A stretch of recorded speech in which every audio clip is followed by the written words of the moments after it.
அக்கா. என்ன கோபி? இங்க வாங்க.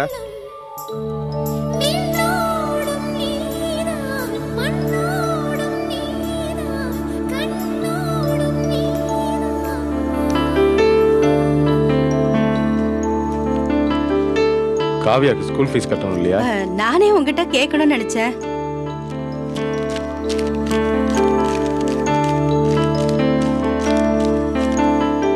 தேங்க்ஸ் கோபி.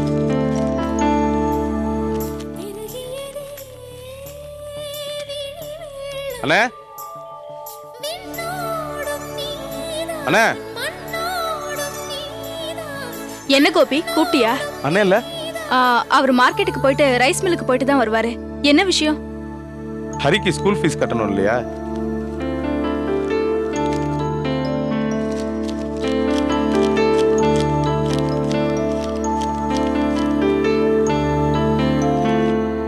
தேங்க்ஸ்.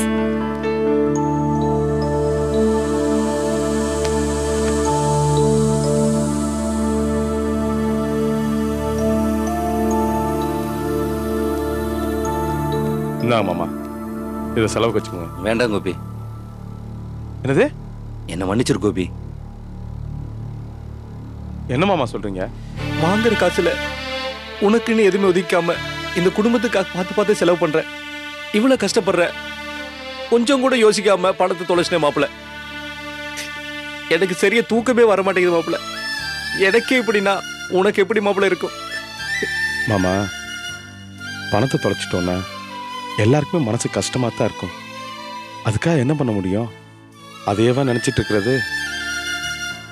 நேற்றுக்கு நேரம் லோன் சாங்ஷன் ஆகி கைக்கு பணம் வந்துருச்சு. மனசுக்கு ரொம்ப சந்தோஷமா இருந்துச்சு. கொஞ்ச நேரத்திலேயே நேரம் நல்லா இருக்கு நம்ம லேசா சிரிச்சோன்னா அந்த நேரம் நம்மளை பார்த்து ஒரேடியா சிரிச்சிட்டு போயிடுது. நம்மளால என்ன பண்ண முடியும்? இதுக்கெல்லாம் கவலைப்படாதீங்க. நீ என்ன சொன்னாலும் என் மனசு சமாதானமாகல மாப்பிள்ள. நொந்து போய் கிடக்குது மனசு. மாமா இதே நினைச்சிட்டு இருக்காதீங்க. பணம் செலவழிஞ்சு போனதான் நினைச்சுக்கோங்க. வேற என்ன பண்ண முடியும்? முதல்ல இந்த பணத்தை பிடிங்க. கவிதாவை கூட்டிட்டு கோயிலுக்கோ சினிமாவுக்கோ போயிட்டு வாங்க. ஜாலியா இருங்க, ரிலாக்ஸா இருங்க. நீ விளையாட்ட பேசுற, என்னால சிரிக்க கூட முடியல மாப்பிள்ள. எல்லாம் தலையெழுத்து. என்னைக்காவது இவர் கையில பணம் புழங்கிருக்கா? 10 ரூபாய்க்கு மேல பாத்திருக்காரா? இவர் கையில பணம் கொடுத்தா அதை காப்பாத்துற சக்தி இவருக்கு இல்லன்னு தெரிஞ்சு போச்சு. நீ பாவம். இனிமே இவருக்காக உன்கிட்ட நான் எதுவுமே கேட்க மாட்டேன். கவிதா என்ன இது? என்னைய சமாதானப்படுத்தணுங்கிறதுக்காக மாமா போய் வேதனைப்படுத்திட்டு இருக்க. இப்பெல்லாம் பேசாத. அது இல்ல அண்ணே, நம்ம குடும்ப சூழ்நிலை தெரிஞ்சோ இவ்வளவு அசால்ட்டா இருக்கலாமா? கொஞ்சம் கவனமா இருந்திருக்கணும்ல. கவிதா பணம் போகணும்னு இருந்திருக்கு, போயிருச்சு. அதுக்காக நம்ம என்ன பண்ண முடியும்? ஒருவேளை சிவராம் மாமாவுக்கு பதில இந்த பணத்தை நான் தொலைச்சிருந்தேன்னு வச்சுக்க, என்ன பண்ணிருப்போம்? அப்படி நினைச்சுக்க. இந்த பணத்தை பிடிங்க முதல்ல. நான் கார்மெண்ட்ஸ் கிளம்புறேன்.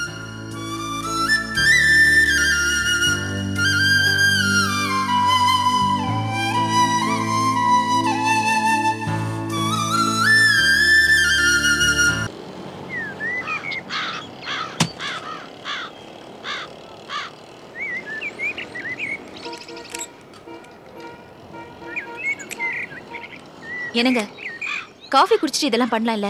ஆறிட போகுது.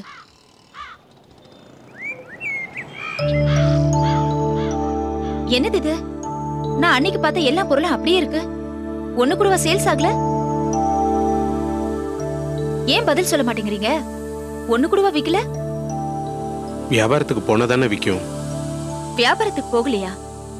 ஏன் போகல? எப்படி போறது லீலா? நீ இல்லாம என்னால எந்த வேலையுமே செய்ய முடியல. அதான் உண்மை. உள்ள வாங்க வாங்க.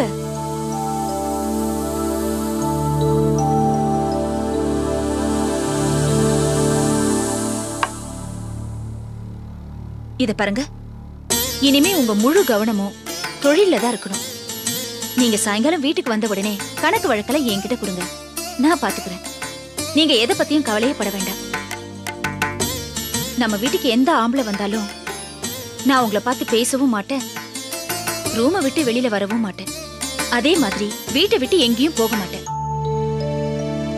ஏன் இல்ல இந்த மாதிரி எல்லாம் பேசுற? ரூமை விட்டு வராம, வீட்டை விட்டு வெளியில போகாம, யாருக்கிட்டையும் பேசாம இருந்தா இப்படி இருந்தா என்ன அர்த்தம்?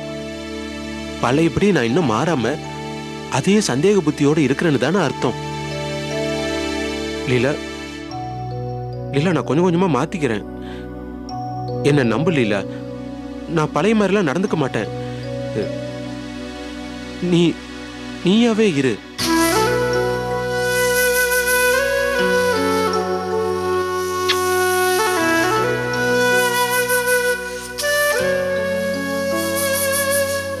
என்னங்க இது, சின்ன குழந்தை மாதிரி இதுக்கெல்லாம் போய் கண் கலங்குறீங்க?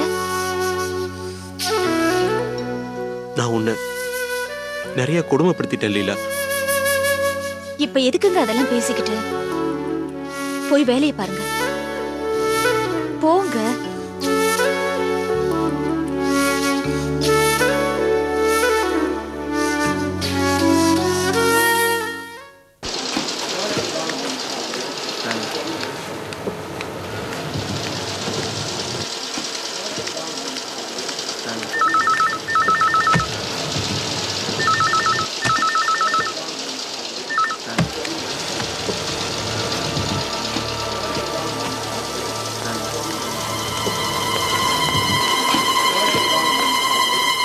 யோ, அழகுக்குள்ள ஜமீன் துரை வேலை செய்யற போல இருக்கு.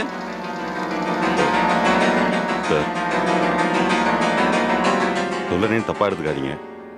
நீங்களும் இந்த கம்பெனியில் வேலை செய்யத்தான் வந்திருக்கீங்க, நானும் இந்த கம்பெனியில் வேலை செய்யத்தான் வந்திருக்கேன். இன்னும் சொல்ல போனா நீங்க என்னோட பெரிய பதவியில் இருக்கீங்க, நான் சும்மா இங்க கூட வேலை செஞ்சுட்டு இருக்கேன். நமக்குள்ள என்ன சார் விரோதம்? நான் உங்களை ஏதாவது தப்பா சொல்லியிருக்கேன்?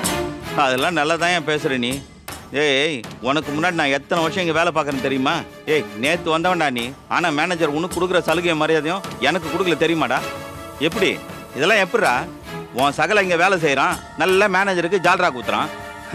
அதனால தான்டா உனக்கு எல்லாம் கிடைக்குது, எல்லா சௌகரியமும் கிடைக்குது. டேய், என் வயிறு எரியுதுடா. ஏண்டா, நீ ஆம்பளை தானே, உனக்கு கோவமே வராதா? ஏன்னா கல்லு மாதிரி நிற்கிற. ஒரு அப்புன்னு வச்சுக்க, நேரா ஜிஹெச்ல போய் விழுந்துருவேன். ஏற்கனவே மெடிக்கல் லீவ்ல இருந்தல்ல, அப்படியே லீவை கண்டினியூ பண்ணு. உனக்கு தான் அந்த மேனேஜர் எல்லாம் சரியானடா. டேய், ஏண்டா உனக்கு இந்த சூடு, சொரணை, ரோஷம், மானம் எதுவுமே கிடையாதாடா? ஏண்டா நீ சோத்துல உப்பு போட்டு தின்றியா இல்ல வேற ஏதாவதாடா? சரியான சொத்தல் பார்ட்டியா இருப்ப போல இருக்கடா. ஒரு ஆள் அமைதியா இருக்காருங்கிற ஒரே ஒரு காரணத்துக்காக என்ன வேணாலும் பேசுவியா? ஓங்கி ஒரு அடி அடிச்சாருன்னு வச்சுக்க, ஒரு வாரத்துக்கு உங்க கணத்துல ரோடு போட்ட மாதிரி தடை இருக்கும். அப்படியா? அப்படித்தான்.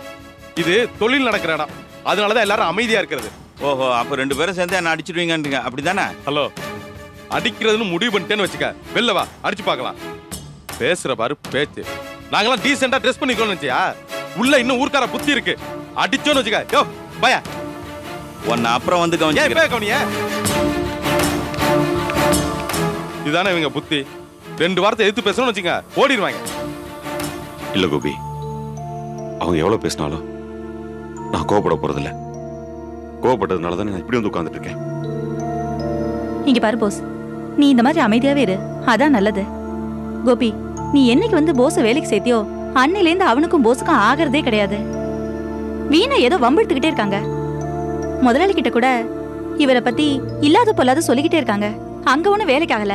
அதான் வீணா உங்ககிட்ட வம்பிழுத்து உங்க 2 பேரையும் பிரிச்சு வேலையை விட்டு அனுப்ப பாக்குறாங்க. 2 பேரும் பார்த்து நடந்துக்கங்க, அவ்வளவுதான் நான் சொல்லுவேன். சரிக்கா, நான் பேசுறதானே பிரச்சனை, பேசாமலே எடுத்துட்டு போறேன். நீ இப்படியே இரு, அதான் நல்லது. சரிக்கா, நான் போறேன். இவன் கிடக்குறாங்க என்ன, இவங்க எல்லாம் ஒரு ஆளுன்னு நான் பாத்துக்கிறேன். வேலையை பாருங்க. கோபி, பணம் ஏதோ தொலைஞ்சு போச்சுன்னு கேள்விப்பட்டேன். ஆமாண்ணே, எனக்கு மனசுக்கே ரொம்ப சங்கடமா போச்சு கோபி. நம்ம நேரம் அப்படி இருக்கு, என்ன பண்றது? ஏன் அவ்வளவு ஜாக்கிரதையா இருந்தீங்க? ஏன்னா பைக்ல போயில பிளேட் போடான்னு யாருக்கு தெரியும்? எனக்கு நல்லா தெரியும் கோபி. பணத்தை தொலைச்சிட்டா மனசு எவ்வளவு வேதனைப்படும்னு எனக்கு நல்லா தெரியும். உனக்கு ஏற்கனவே குடும்பத்துல ஏகப்பட்ட சுமை, இதை வேற இப்படி சுமக்க போற? அண்ணே, நம்ம தப்பான வழியில போய் பணத்தை தொலைக்கல. பணம் தொலையணும்னு இருந்திருக்கு, தொலைஞ்சிருச்சு. இனி அதை பத்தி யோசிச்சு என்ன போகுது? விட்ட பணத்தை எப்படி சம்பாதிக்கிறதுன்னு தான் நீ யோசிக்கணும். கோபி, கவலைப்படாத. உன் உழைப்புக்கும் உன் மனசுக்கும் இதெல்லாம் என்ன பணம்? நீ கோடி கோடியா சம்பாதிக்க போற. நீ எதுக்கு கவலைப்படுற? என்னண்ணே சம்பாதிக்க போறேன்னு தனியா பிரிச்சு பேசுறீங்க? நான் என்ன வேலை பார்க்கறேனோ அந்த வேலையில கண்டிப்பா நீங்க இருப்பீங்க. நம்ம 2 பேரும் தான் சம்பாதிக்க போறோம். நம்ம 2 பேரும் ஒண்ணா முன்னேற போறோம். சரி, வேலையை பாருங்க, நான் வந்தேன்.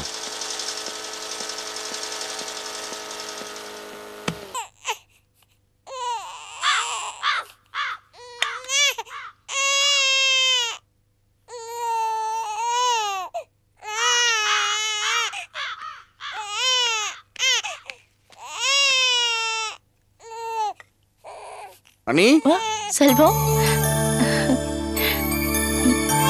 வாங்க வாங்க செல்வம், உட்காருங்க. உட்கார்றது இருக்கட்டும். நான் ஒரு நல்ல செய்தியோட வந்திருக்கேன்.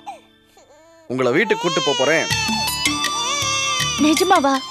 என்னால நம்பவே முடியல. உங்க ஆச்சரியம் எனக்கு புரியுது. என்னைக்கா ஒரு நாள் கூட்டிட்டு போய் தானே ஆகணும். கிளம்புங்க. ஆனா அத்தை. அந்த பயமே உங்களுக்கு வேண்டாம். அம்மா அண்ணா 2 பேரும் சொல்லி தான் இங்க வந்திருக்கேன். சீக்கிரமா ட்ரெஸ் எல்லாம் எடுத்து வச்சு கிளம்புங்க அந்த குட்டியோட. சரி, நீங்க உட்காருங்க.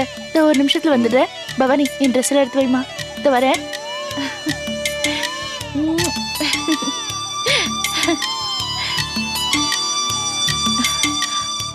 விஜி, என்ன இங்க நிக்கிற? போ, செல்வம் வந்திருக்காரு, வாங்கன்னு கூப்பிடு போ. இல்லக்கா, நான் இன்னும் இங்கதான் இருக்கேன்னு செல்வம் வந்திருக்கிறப்ப சொன்னா நான் என்னமோ அவர்கிட்ட சண்டை போட்டு வந்திருக்கேன்னு நினைப்பாரு. இல்ல விஜி, அப்படிலாம் நினைக்க மாட்டாரு. போ. இல்லக்கா, பரவாயில்ல. என்ன விஜி, வாங்கன்னு கூப்பிடலாம்ல. அப்பா வந்துட்டாரு.